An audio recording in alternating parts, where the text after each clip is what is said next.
something like right has been tugging at my heartstrings with every single page that turns. And I'm at a part where I like books that show people that people, period, teens, young people, older people, adults, when they're angry, they just need someone to hear them and understand why they're angry. And for Zay right now, it's Smith, his uncle. And he said the calmness of how Smith talks to him and listens. He's not hollering like his mama is always hollering. Granted, she's stressed, she got things going on. But it's the way you talk to them that opens them up, that melts that ice box, as a Mariana would say. It melts it when you bring warmness to their souls. But how else my heartstrings are being pulled? For those of you who don't know, I did 20 years in the classroom. I'm about to go back and do year 21. Yeah, I said it. And the reality is when it comes to expulsions, and this is the way the book is throwing me off just a little bit. When you hear expulsions mean you are not allowed to go to a school in the school district. And that's where he has been sent. You have expulsions. You can be recommended for expulsion, and they may decide, you know what, go to the alternative school. Well, in this, where he lives, they have an alternative school, but it's for all the kids in the state that have been expelled. They go to this school. Okay. And that way it would allow them to stay on course with their coursework and be able to graduate on time versus having to drop out and get their GED. So he already heard bad things about this school, how they have no windows, they're always fighting. Alternative school, period. And he doesn't want to go there. Well, he ends up going, I don't know. That's the part I missed, whether he was talking about the actual alternative school he didn't want to go to.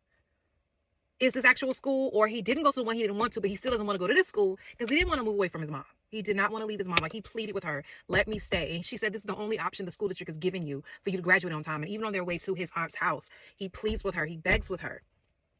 I can drop out and I can work for a year and then I can go back and get my GED. I don't have to go to this school. And his mom is like, no, because her thing is, I think she's off as far as, I don't know what to do because he's looking like his daddy.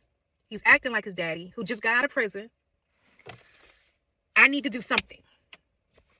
So even though he doesn't understand hindsight, how this is the best move for him, I see it. Because the way he's able to decompress and be honest and open with his Uncle Smith and his aunt, even though she's every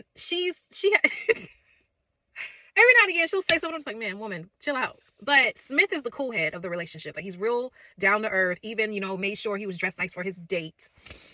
But let me go back to the teacher part, the fact that I taught for 20 years. And it bothered me that he walks into the classroom and the classroom is split up into Arnold Palmers. If you're on the Arnold side, that means you are studious and you're trying to get your work and you're trying to get out of here. If you're on the Palmer side, you don't care. You're trying to live it up and have life. But the teacher ain't teaching no way. But he gives out work packets, the tutorials on the computer or whatnot, and they give the syllabus at the beginning of the semester. But he's not teaching at all. That is not what alternative school should be like at all. And that bothered me to my core. And it reminded me of plenty of times when I had students. I eventually became that teacher, or some of the teachers, that kids will come and talk to you about your coworker who ain't teaching or who don't know how to teach. Like, I don't understand teachers who you cannot break it down and then get mad at kids fail and get an attitude with them because they don't understand what you're saying, because what you're saying ain't understandable.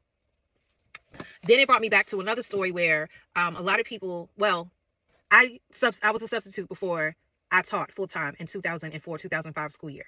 And I remember initially, before I got that substitute job, the fast forward, while teaching, I went to the job fair, got a job, despite people telling me, I don't think you're gonna get a job because you're not certified. But they have the same thing any other state has, where there's an alternate way to get certified.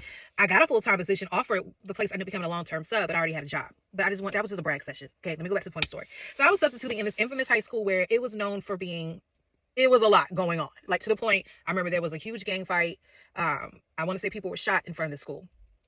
So I didn't really deal with no misbehavior. You act up. I remember a whole row of kids sneaked out the classroom. Okay, let me move on with life. I'm not calling nobody because who's gonna come? If you saw how big that school was, I knew nobody was coming. And luckily, how they came back, somebody caught them in the hallway and made them come back to my room. I remember being confronted in the most negative way by somebody in an objective way, very sexual, and I just kept it moving because I wasn't going to confront you and then something go down in the hallway. Nah, I'm good.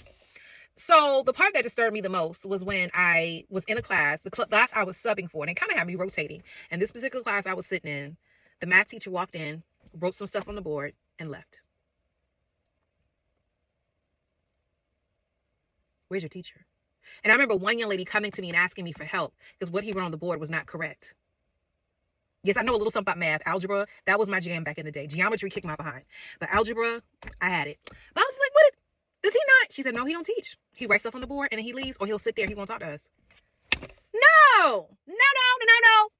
That is unacceptable. Unacceptable. And that's literally a line in the poem that I started. I didn't finish it yet because it's not coming together where I want to.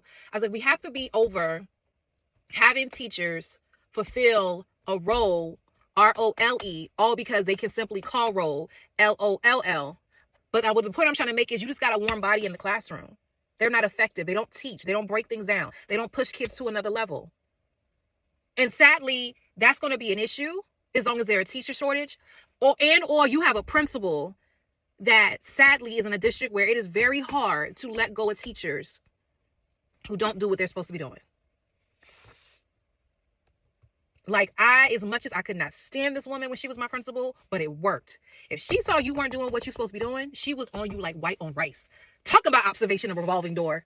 But her thing is, I got kids who I need them to grow. So if you're not doing your job, we need to handle this. Now, granted, I rose up to the occasion. And I remember going to her and thanking her and telling her, I said, I'll admit, I was not thankful. I was not feeling how hard you were on me. I did not understand it. But I get it now. And I want to thank you. And it threw her off because I don't think she ever thought I could rise up to the, matter of fact, I know she didn't. People don't know. People talk. That's a story for another day. Quick story. I was in another position and she advocated for me not to be in that position because of the history she had with me in the previous school.